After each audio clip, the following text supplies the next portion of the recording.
This is a Yamaha WR 250F. I think it could be the best value enduro bike on the market. For £7,799, you get a cutting-edge, race-inspired Japanese enduro bike with class-leading power, an aluminium frame, widely loved KYB suspension, and a Wi-Fi tunable ECU. It seems like one hell of a deal.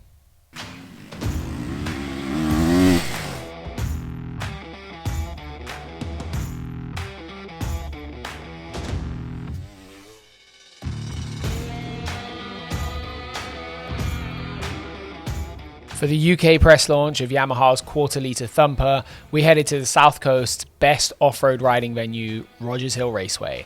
It's a typically British venue, and has a couple of MX tracks, some natural woodland, a big dose of stubble field, and we had all-time perfect conditions. Yamaha have made some pretty big changes to this bike. We've got updates to the engine, updates to the frame, updates to the brakes.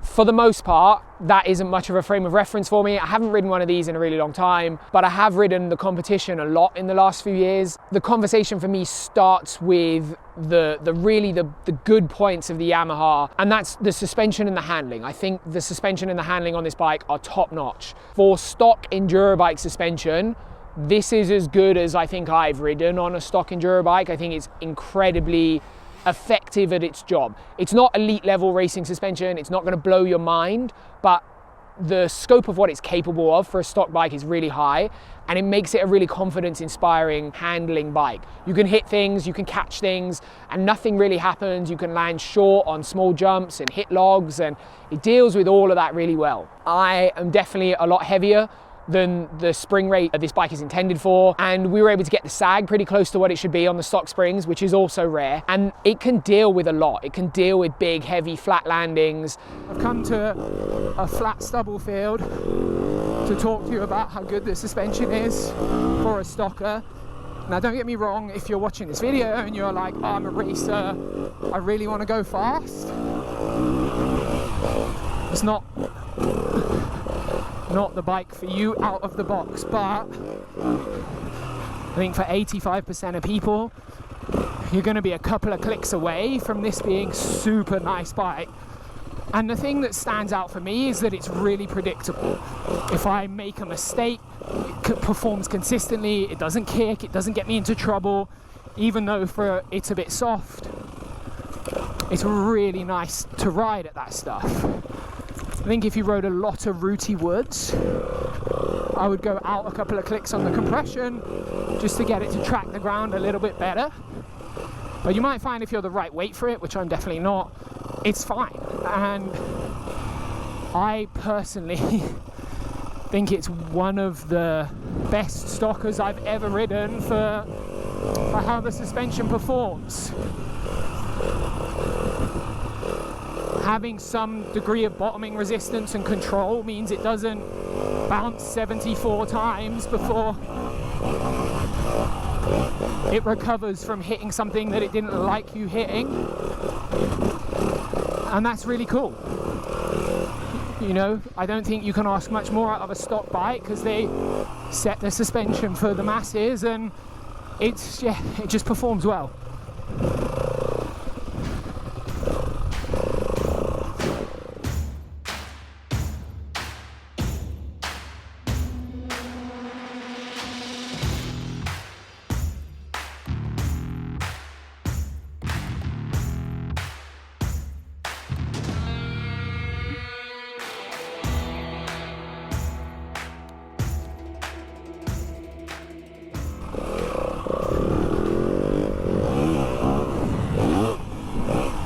Tires, big tire,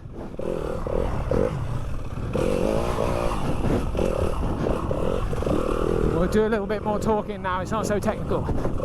So the engine's all new, and it's been a long time since I rode a WR, and the things that strike me the most are just how different it is compared to the Austrian competition that this bike faces. It is a lot freer revving. It's kind of got a lot less engine braking. And it's not monstrously powerful, it's pretty powerful, it just feels different. It's a bike that's derived from a motocross bike, whereas the Austrian bikes are kind of built more from the ground up as enduro bikes. This is derived from a motocross bike, and there's a little bit of it that feels like that. It doesn't have the same pull off the bottom that some other 250Fs have, but where this is really good and where it's really fun to ride is the mid-range and the top end are incredible. For a stock 250, it's really free, it pulls quickly into that range and it revs to the moon. You do not need to change gear, you just rev it. And it's really happy doing that. You can short shift it as well, but it's super happy revving hard. And it makes it real nice for that kind of hare and hounds, little bit quicker riding, or if you do a bit of moto as well. It works super well for all of that. We rode some motocross here today as well. Pretty quick track, some medium-ish size jumps, big enough that they're kind of on my comfort level.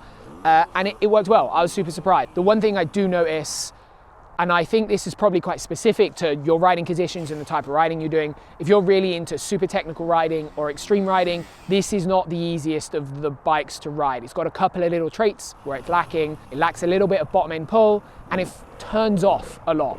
It stalls a lot. It doesn't start the quickest either. You need a little bit of throttle to start it. So those three things in conjunction mean that if you're trying to ride like extreme riding or you ride really technical woods, I think this isn't the best bike. It blips a lot. It's a bike that kind of likes to be a bit more open and free, and that's kind of probably the limit. You can definitely get that better with a map. I'm sure with a different exhaust, a more open exhaust system, that would change as well. But in stock trim, that's the limit.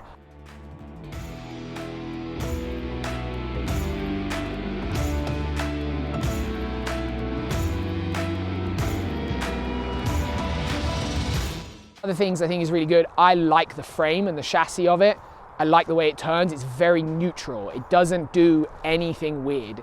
It doesn't turn into corners too quick. It doesn't turn in too slow. It doesn't head shake. It doesn't do anything weird. It's super predictable. I got on it and straight away I was like, okay, this is what this bike does. It tells me what I'm doing. I feel comfortable on it. And I was able to go and just ride and ride and ride and love it. The terrain that I'm riding right now is something you like doing. You do practice days, or you do a few hare and hounds and a few enduros here and there, whether you live in the States or wherever. I think it's really good. It's a really nice bike, and you're going to buy this bike for the chassis, because the chassis feels like the limit is really high. If you were a racer and you went with a little bit firmer suspension, you could really get this bike to take a lot.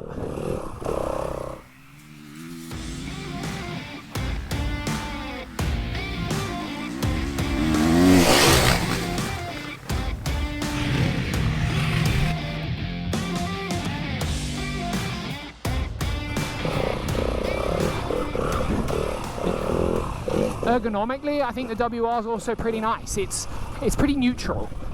It's pretty, it doesn't feel anything. I don't get on it and go, oh, it's this or that. I'm happy to just ride it as it is, which is not always the case. You also notice it's pretty slim through the middle. I'm quite a squeezer of the seat and the body of the bike when I ride, and this is real slim for me, and it's a little bit hard to actually do that.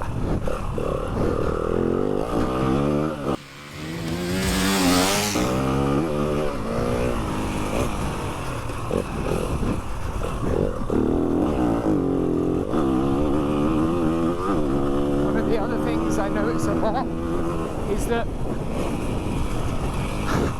the brakes have a really distinctive feel to them. It's very different to say how a KTM or the Brembo setup is, but the brakes are fantastic. One of the other things that is really nice about this Yamaha, and it's something that some of the other brands are starting to introduce, it is really easy to change the mapping of this bike and therefore change the character quite significantly. It uses Wi-Fi, so when you turn the bike on, it sends out a Wi-Fi signal. You can connect to it on your phone, you can use an app to change it, and you can download maps or make your own maps, and it's super easy to do. It's super flexible, And then you've got a lot of control over the power. So if you want it more mellow, it's easy to make it more mellow. If you want it more aggressive, you can do that. And if you fit an exhaust system, you can map it to fit the exhaust system, which is fantastic. Out the box, not having to really do much. I think that's a great feature, and I wish more bikes came with it.